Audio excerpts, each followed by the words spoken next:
Eu queria falar algumas coisas sobre Abraão. Então vamos bem devagar agora. Eu vou correr aqui um pouquinho, que eu preciso relatar algumas coisas interessantes.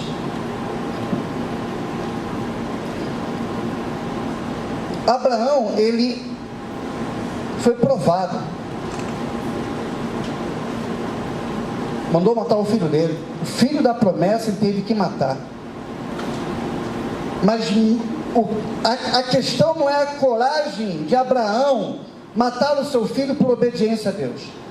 A questão é Abraão acreditar que mesmo ele matando o filho, ele seria pai de uma grande nação. Foi aí que Abraão se tornou, vamos botar dessa forma, o pai da fé. Foi desse ponto em diante que Deus chamou Abraão de amigo. Amigo de Deus. Por quê? Porque Jesus falou: eu não vos chamo servos, eu vos chamo amigos, porque vocês fazem o que eu vos mando. Então quando você faz o que Deus manda, como Abraão, você se torna amigo de Deus. Agora, se eu e você, a gente não faz o que Deus manda, pode chorar, lágrimas de crocodilo, pode fazer o que você quiser, que aí você ainda não é amigo de Deus. Você pode ser servo, você pode ser quase filho, amigo não. Amigo é quem obedece. Continuando então, vamos ver se tem mais um personagem aqui que poderia falar alguma coisa. Nem quero falar de Jacó agora, nem vou falar de José. Vamos para o que interessa agora, rapidamente. Vamos falar da criação do universo. Eu não sei em que página está, mas estou aqui numa parte que diz assim: análise, o seu autor, origem, seu estilo, análise. Eu estou, sua análise, tem lá, a parte amarelinha lá, princípio da criação do universo. Só para você ter uma ideia de como Gênesis é importante. Por que o diabo tem raiva desse livro? Vamos lá, presta atenção. Gênesis capítulo 1, versículo 1 diz assim: no princípio criou Deus os céus e a terra era sem forma e vazia, e havia trevas sobre a face do abismo, e o Espírito de Deus se movia sobre a face das águas. No princípio criou Deus os céus e a terra era sem forma e vazia. A grande pergunta é: Deus criou o homem sem forma e vazio? Deus criou a mulher sem forma e vazia? Então por que ele criou a terra sem forma e vazia? Não, ele não criou a terra sem forma e vazia. A prova está aqui, ó. Está aí a referência na sua apostila. Isaías, capítulo 45, versículo 18, diz assim: porque assim diz o Senhor, que tem criado os céus, o Deus que formou a terra e a fez, Ele a confirmou, não a criou vazia, mas a formou para que fosse habitada. Eu sou o Senhor e não há outro. Isso quer dizer que entre o versículo 1 de Gênesis 1 e o versículo 2 aconteceu alguma coisa. A terra era sem forma e vazia, não poderia ser uma criação de Deus. Alguém destruiu essa terra, porque Deus não cria nada vazio, segundo Isaías 45, 18. Então entre o versículo 1 de Gênesis 1 e o versículo 2 aconteceu alguma coisa que Deus achou por bem não nos relatar. Continuando, 2 Pedro 3, assim, versículo 5 e 6, está aí a referência na sua apostila. Eles voluntariamente ignoram isto, que pela palavra de Deus, já desde a antiguidade, existiram os céus e a terra, que foi tirada da água, e no meio da água subsiste, pelas quais coisas pereceu o mundo de então, coberto com as águas do dilúvio. A impressão que nos dá, segundo o que Pedro fala, é como se Deus tivesse feito entre Gênesis capítulo 1, versículo 1 e versículo 2, tivesse um dilúvio ali. Porque você pode ver que assim, ó, e o Espírito de Deus se movia sobre a face. Aí Deus começou a reformar a terra. haja luz, houve luz, apareça a terra seca, porque não tinha, então a terra estava coberta de água. Ali seria um dilúvio que não foi relatado claramente para nós. O segundo dilúvio é o de Noé. Então a terra foi destruída por água provavelmente 2 vezes. Mas isso é algo de estudo, é curiosidade para vocês estudarem. Não muda o plano de salvação. Jesus teve que morrer por nós, Jesus teve que ressuscitar, Jesus teve que ser ascendido aos céus para nos dar o direito de subir também. Ora, mas Gênesis tem esse segredo. Então, se você não estudar a Bíblia com delicadeza, vai ficar uma lacuna vazia. Provavelmente, segundo o pastor Kent Hovind, lá dos Estados Unidos, que está preso porque ele é o único pastor do mundo que briga com as universidades americanas, ele está preso há 9 anos. Porque ele conseguiu provar que a Bíblia está certa e todos os cientistas estão errados. Então, para que eles não destruam as faculdades, foi onde eles criaram aquele filme Deus Não Está Morto. Então, o pastor Hovind, ele conseguiu debater com vários cientistas que, mas nós achamos as ossadas desses dinossauros. Sim, está entre Gênesis 1:1 e Gênesis 1:2. Dinossauro morre afogado. Continuando. Uma outra coisa interessante que a gente tem que ver: o homem criado não foi evoluído. Aí todo mundo já sabe, não vou falar sobre isso exatamente, vamos lá. Deus pegou o homem e formou. Você não vem de uma ameba.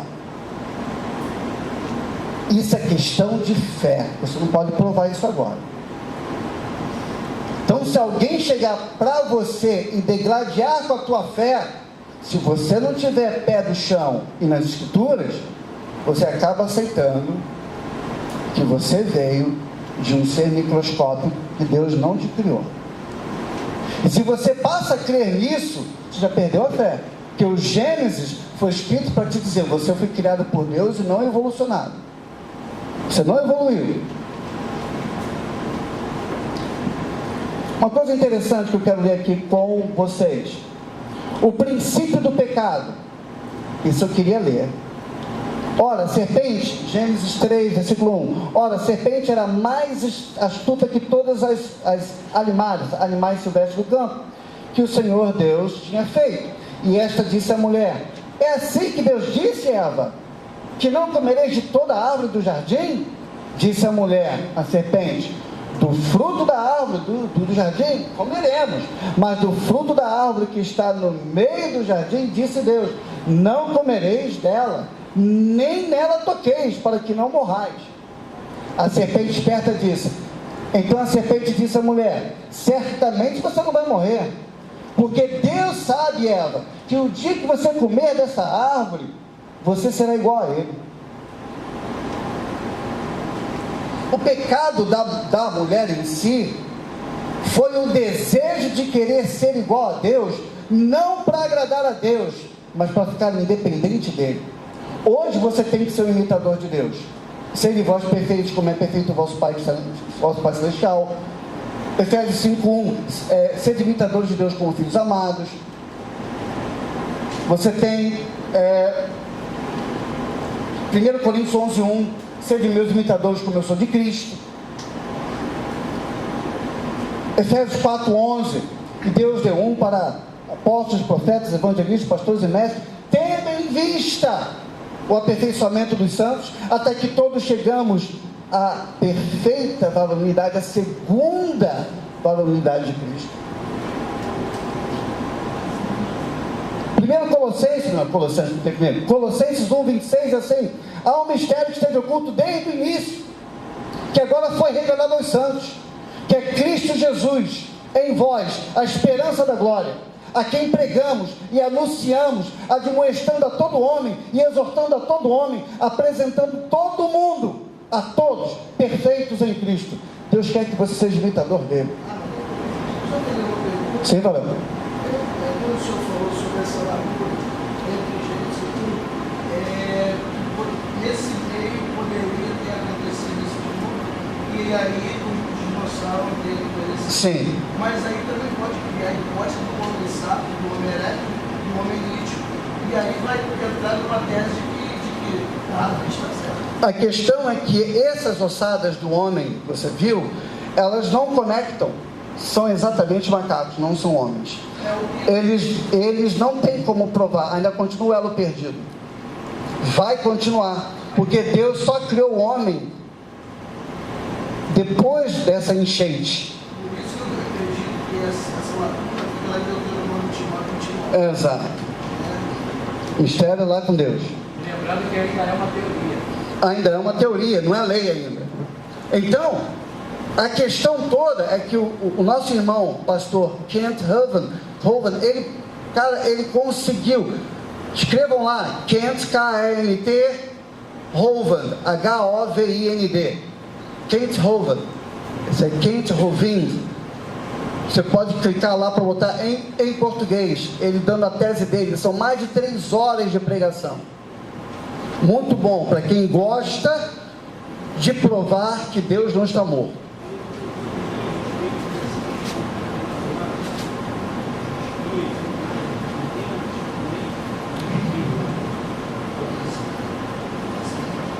Tudo bem.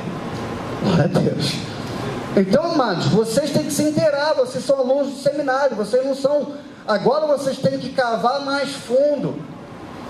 Tudo que vocês estudarem, vocês têm que entender que, por mais que a gente aprenda alguma coisa, nada pode destruir que Jesus veio em carne, habitou entre nós, para salvar-nos da nossa iniquidade e nos levar para lá. Isso não pode mudar.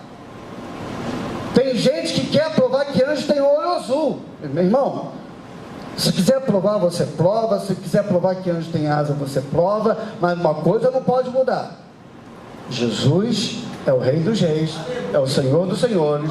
Entendeu? Quer dizer, é porque infelizmente a gente lidar com o mundo. Vocês que fazem faculdade, vocês vão se confrontar com pessoas que vão degladiar contigo.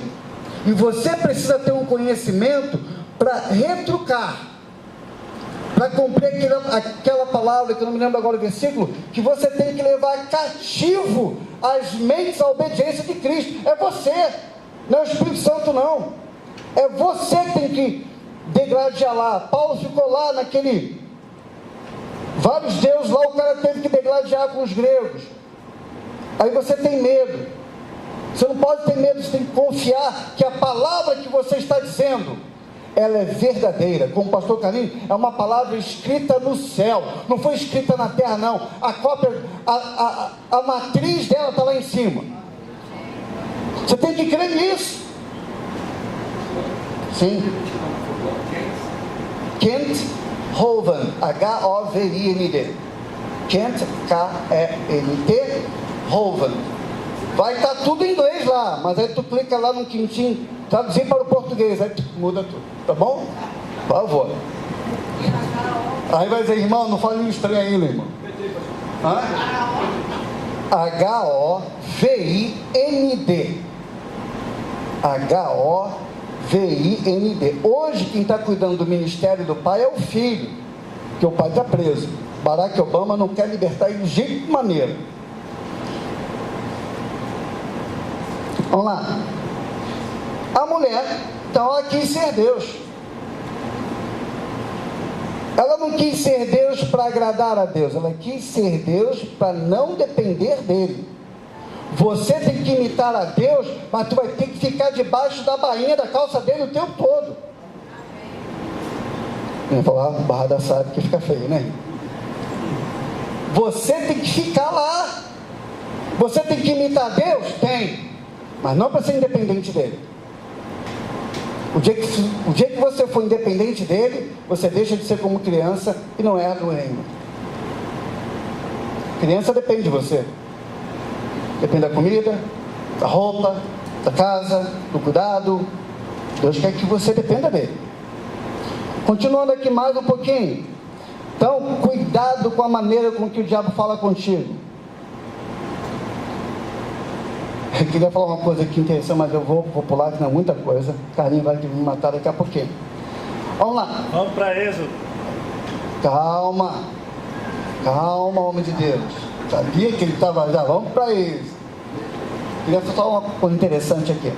Eu queria falar sobre o crente Jacó. Eu queria que vocês, vamos ler aqui o versículo, Gênesis 28. Eu queria falar sobre o crente Jacó. Deixa eu ver se eu acho que é referência. Ia falar sobre o dilúvio, mas eu sei que o Carlinhos já está com pressa.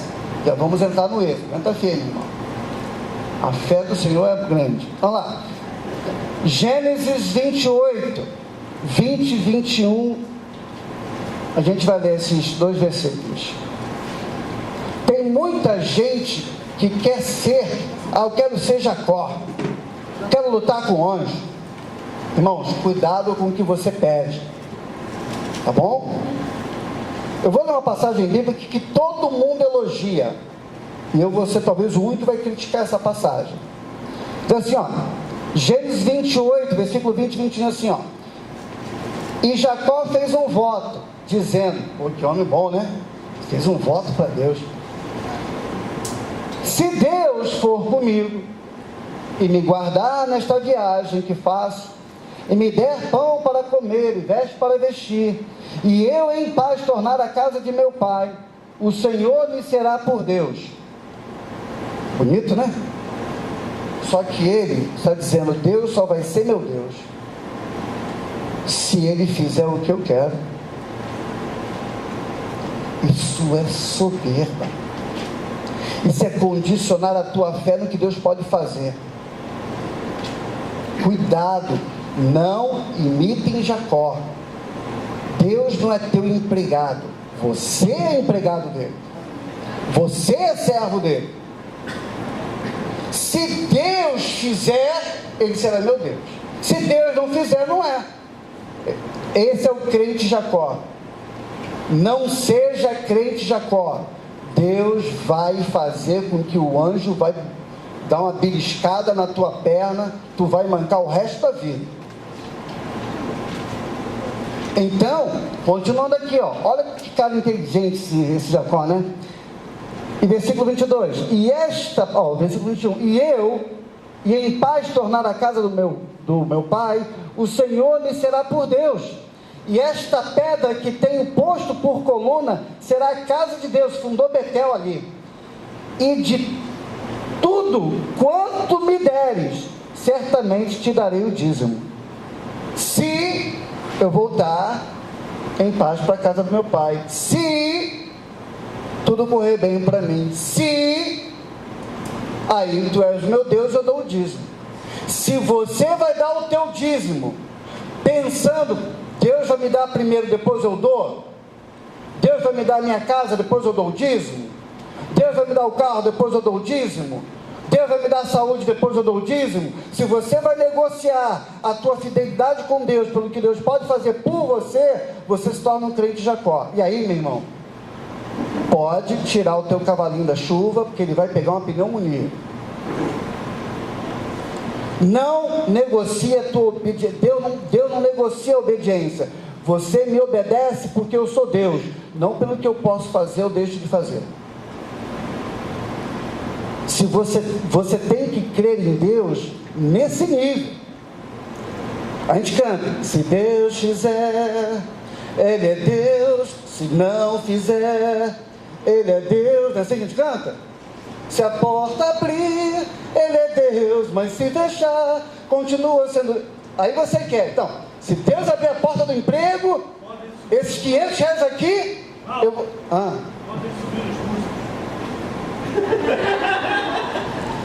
Ainda bem que a Bíblia manda mal os nossos inimigos, né? Então, amados, cuidado para você não ser um crente Jacó. À medida que você vai lendo o Gênesis, essas passagens passam em branco. Você fala, que legal, eu vou fazer esse voto com meu Deus, se tu me dá emprego, eu vou ser fiel no dízimo. Ué, você não pode ser fiel agora não? Só depois que tu tiver um emprego? Ah, mas senhor, eu só estou ganhando 100 reais por mês, dá 10 reais de dízimo. Para de negociar com Deus. Com Deus não se negocia, com Deus se obedece. Amém? Então, nada de crente Jacó. Se eu souber que tem um jacobita aqui, vai se ver comigo. Vou passar a espada do fogo aí, vai ter um problema só.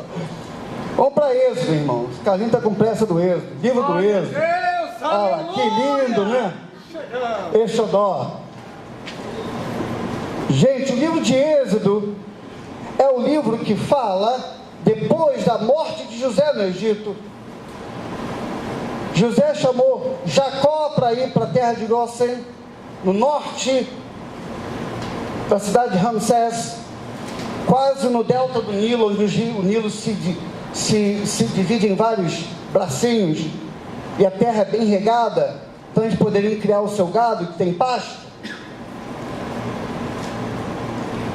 E eles decidiram ficar ali, embora tinha acabado a seca das 7 vacas magras, eles não quiseram mais voltar, até porque José estava sustentando eles, mas José morreu. Aí o povo passou a 400 anos de sofrimento. 400 anos, irmão, de sofrimento, você preso numa terra, acontece várias coisas. Primeiro, você é obrigado a aprender a língua daquele país. Se você ficar no Chile 2 anos, você vai aprender um bom espanhol. Se você ficar lá 50 anos, tu esquece o português e só fala espanhol. O povo de Israel ficou no Egito 400 anos. O hebraico dele já ficou meio misturado, meio bagunçado, assim, meio misto, como se fossem português. Eu quero ir para a praia amanhã porque estou cansado, e eu quero descansar porque eu tenho que acordar às 5 horas da manhã para ir para a praia. Mistura os dois, dá uma confusão. O hebraico estava corrompido aí, a linguagem deles, porque eles tinham que conviver com os egípcios. Pai, filhos, netos, bisnetos, tataranetos, e assim vai, 400 anos, 10 gerações convivendo com hebraico e egípcios, a língua egípcia, os hieroglifos. Vamos ler aqui o que está escrito. O de Êxodo recebe este nome justamente por matar, é isso mesmo? Por tratar da narrativa da saída do povo hebreu do Egito. Já que após a morte de José e do faraó, que conhecia José, lógico, a quem José serviu, bonzinho, o povo passou à condição de escravo, embora seu tema principal seja a libertação pelo sangue. Ao sair do Egito, Israel experimenta pela primeira vez, depois de 400 anos, mas como povo e nação, pela primeira vez, ser como uma nação constituída e não mais apenas como um clã ou uma família que descendia, né, dos patriarcas. O povo sai do Egito, mas para sair do Egito há algumas coisas que a gente precisa observar. Deus teve que tirar o menino de uma enrascada, porque Faraó, você já sabe, queria que matasse todos os filhos, homens dos hebreus.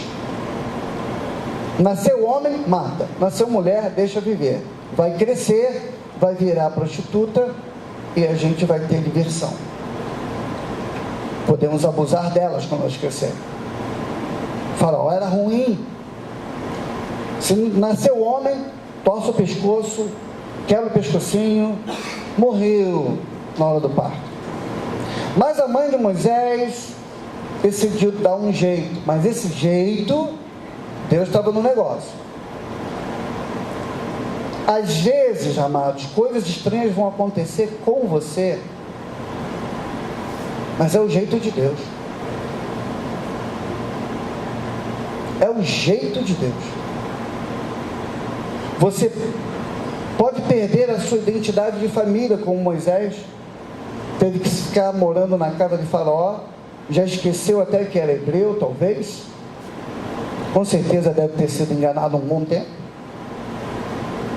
Talvez a sua fisionomia o fizesse questionar. Meu nariz é fino, o deles não é. Minha orelha é grande, o deles não é. Eles são loiros, eu sou moreno. Bem, vários outros detalhes. Mas a questão é que Deus poupou Moisés com um propósito. Moisés cresceu, fez 40 anos, e aos 40 anos ele deve ter descoberto que a mãe dele era uma hebreia.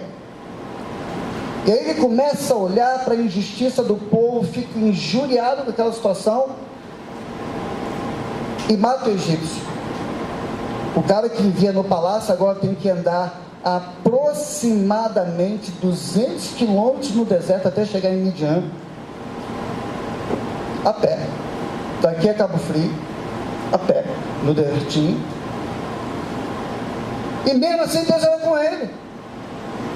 Eu não sei se você foi excluído da sua família, se você foi vendido ou escondido, ou se você está passando uma situação complicada e você tem que andar no meio do deserto.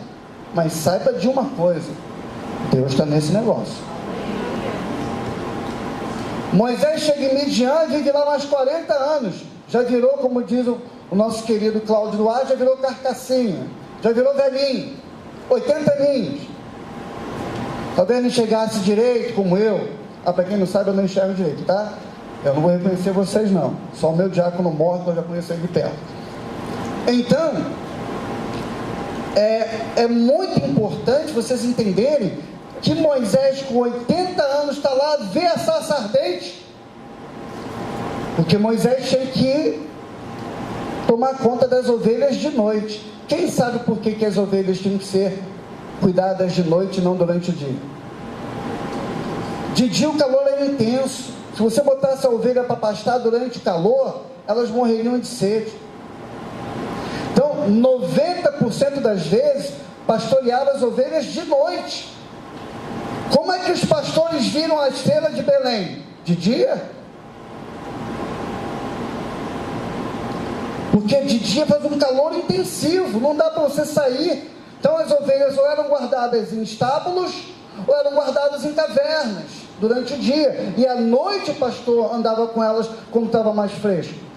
E como a ovelha tinha lã grossa, suportava o frio do deserto. Moisés estava lá de noite pastoreando as ovelhas de Jetro, sogro dele, pai de Zípora. E ele viu um fogaréu lá no monte. Tem alguém fazendo fogueira lá em cima, ele não me convidou a um churrasco, vou lá ver o que está acontecendo lá em cima. Ele vai se aproximando e Deus começa a falar com ele: Moisés, 80 anos, hein? Subir no monte. Eu com 50 já estou bufando para ir no Monte das Oliveiras. Aí Moisés com 50 estava lá subindo o monte e vê. E Deus fala com eles: conhece a história. O que é importante nessa história? Deus guardou o homem 80 anos, para depois de 80 anos fazê-lo um libertador. Você está reclamando que Deus não faz alguma coisa por você há 10 anos? Você está reclamando que Deus não faz por você há 6 anos?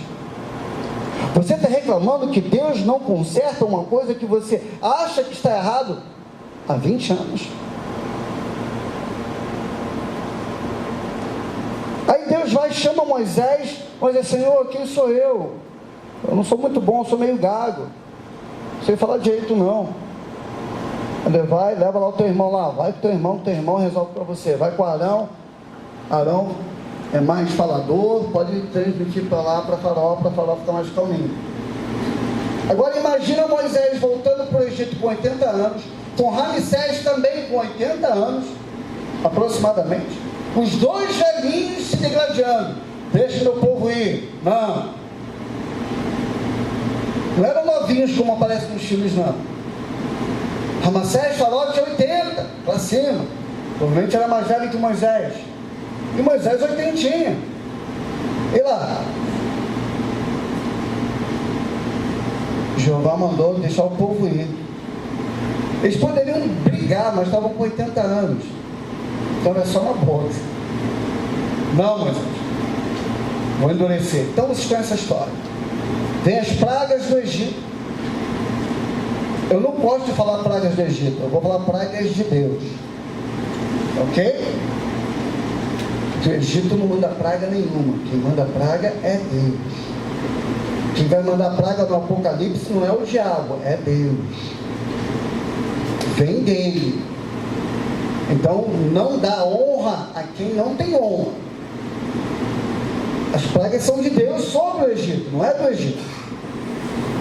Mas tudo bem. Cada praga que foi enviada para Israel ser liberto, quase que falei errado. As pragas que foram enviadas, na verdade, foram para combater algumas entidades dos egípcios. Está lá. Você vai ver aí os deuses que o Egito tinha. E cada praga que Deus enviava era para provar para os egípcios que o Deus deles não valia de nada.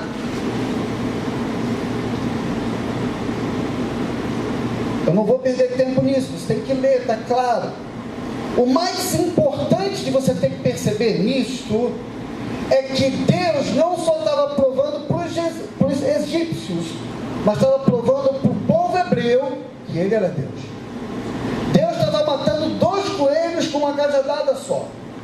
Deus estava provando para o povo de Israel quem ele era, e estava provando para os egípcios quem ele era. Se você for olhar por olhos carnais, as pragas, elas são não somente não são pragas isoladas, elas podem ser interpretadas como pragas sequenciais. Vou dar um exemplo. Se nós matarmos todos os sapos da Amazônia, e os sapos são os predadores de mosquito, o que vai acontecer depois? Vai haver um desequilíbrio. Então você pode ver que as pragas, de uma certa forma, elas são sequenciais. O rio Nilo vira sangue. O sapo não gosta de viver no meio de sangue, sai do meio do rio. Sai do meio do rio, eles secam, morre, porque não tem mais água. Morreu, os mosquitos proliferam, vem piolho, vem gafanhoto, são de outras coisas que vão se proliferar. Os passarinhos que vivem à beira do rio não vão beber mais água, vão morrer de sede e comem os insetos e as larvas dos mosquitos. Então você pode ver que, de uma certa forma, as pragas são sequenciais, mas não é de um dia para o outro, não. Para acontecer um desequilíbrio, demoram-se meses, a maioria das vezes. Mas o que de certo é, Deus enviou a praga e começou com sangue. Tá bom? Então você vê que cada uma das pragas é uma afronta aos deuses egípcios. Você pode estudar isso? Olha, quem viu aquele filme Na Múmia? O pessoal ficava lá, Imhotep, né? Era um dos deuses do Egito. Que eles estavam lá adorando, ou fingindo que estavam adorando, não importa. A questão é que Deus provou que os deuses do Egito nada são. E você, como pregador do Evangelho, tem que fazer o mesmo. Você, como pregador do Evangelho, apologeticamente, você tem que defender a tua fé de uma maneira poderosa. Não quero que você afronte o espírita, o macumbeiro, ou a pessoa que é descrente, ateu, não. Eu quero que você tenha firmeza no que você crê. Porque se você não tiver firmeza, você é levado cativo.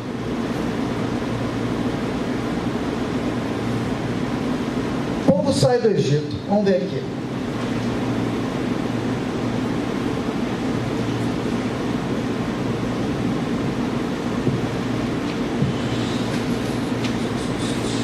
Eu vou falar aqui para vocês. Ponto.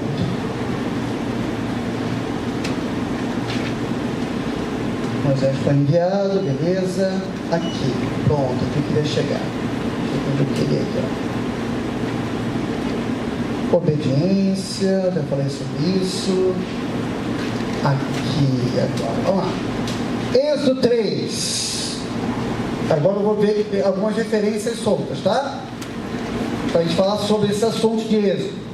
Êxodo 3, Deus já está começando a falar com Moisés. Presta atenção na declaração que Deus faz a Moisés. A interpretação do texto é super importante. Olha só. Êxodo 3, versículo 21 e 22, é assim, ó. E eu darei graça a este povo aos olhos dos egípcios, e acontecerá que quando sairdes, não saireis vazios.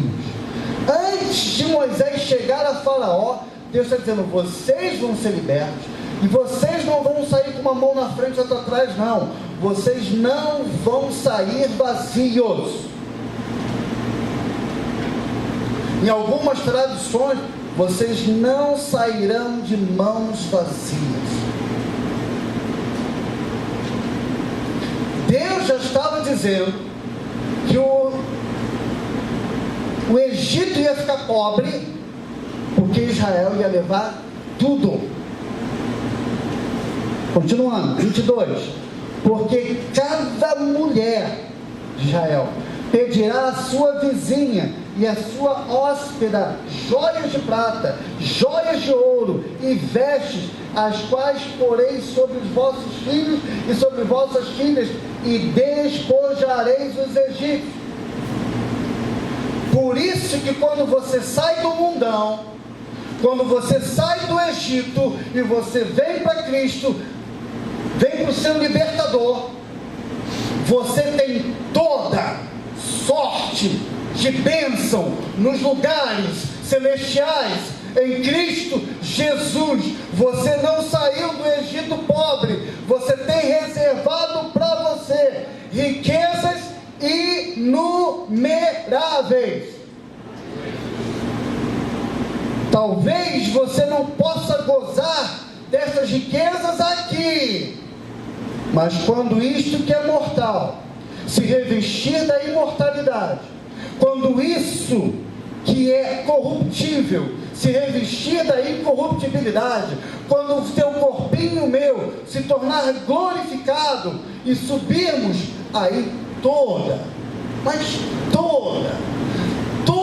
sorte de bênção que você possa imaginar, porque aquilo que os olhos não viram, aquilo que os ouvidos não ouviram, é o que Deus tem preparado para aqueles que o amam. Você, quando largou o mundão, você não saiu de mãos vazias. O diabo quer mostrar para você que você está devendo, que você está mal, que você está numa situação ruim, mas não acredite, você não anda por vista, você não anda pelo que você vê, você anda pelo que você crê.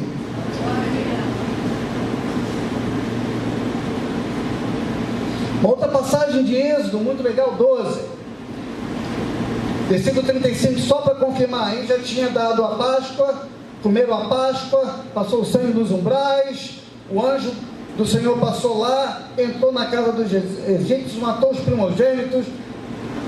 Olha o que acontece no versículo 35. E fizeram, pois, os filhos de Israel conforme a palavra, aquela que a gente leu lá em Êxodo 3, 21, de Moisés. Pediam aos egípcios joias de prata e joias de ouro e roupas, e o Senhor deu ao povo graça aos olhos dos egípcios, e estes lhe davam o que pediam, e despojaram, esvaziaram os egípcios. O povo de Israel saiu com a riqueza do Egito. Satanás tem dominado este mundo, ele é o príncipe deste mundo. E a criação de Deus espera a manifestação de nós, os filhos de Deus. Mas um dia, Deus colocará, como diz Romanos 16, 20, Satanás debaixo dos nossos pés. E aí, irmão, tudo que Deus reservou para você vai vir de uma vez só. Vida eterna, nunca mais terá fome, nunca mais terá sede, não terá que pegar trem cheio, não terá que pegar ônibus cheio. Tudo que Deus reservou para você virá de uma vez só. Diz assim, Êxodo 12, né? Queria só falar um pouquinho aqui. Assim, pois, o comereis. Falando da Páscoa. A Páscoa está aí pertinho, né? Os vossos lombos cingidos, os vossos sapatos nos pés e o vosso cajado na mão, e comereis apressadamente. Esta é a Páscoa do Senhor. Aí vamos lá, Páscoa é o quê? Ovo? Não. Para de comprar chocolate para o filho e para a filha, ele vai entender que Páscoa é isto. Aí depois que ele cresce, você quer pregar que Jesus é o nosso Cordeiro Pascal, ele vai achar que Jesus é coelho, não vai dar certo. Ensina agora, ensina a criança logo. Continuando aqui. E eu passarei pela terra do Egito esta noite, e ferirei todo o primogênito da terra do Egito, desde os homens até os animais, em todos os deuses do Egito farei juízo, aqueles 10 deuses lá. Eu sou o Senhor, versículo 13 para acabar. E aquele sangue vos será por sinal nas casas em que estiveres. Vendo eu o sangue, repita comigo, passarei por cima de vós.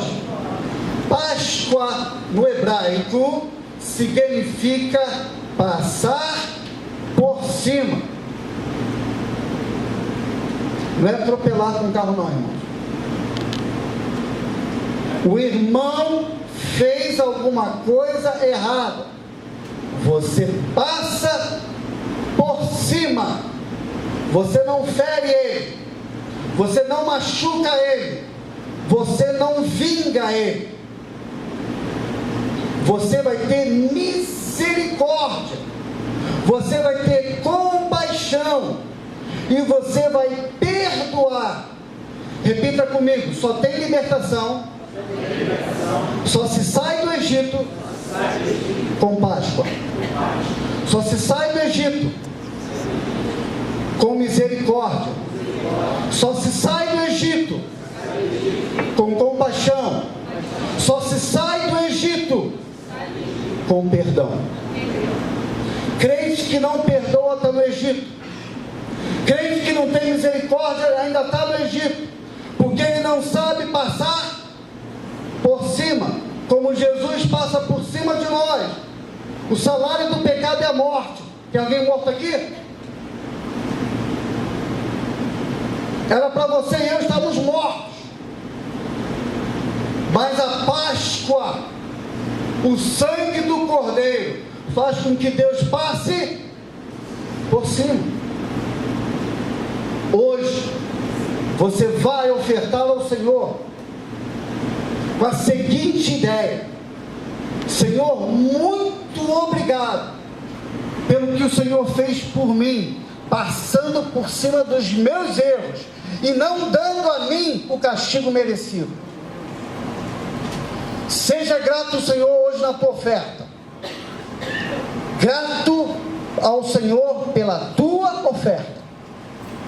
Que a sua oferta simbolize a tua gratidão para com Deus. Porque você era para estar morto, você era para estar morta.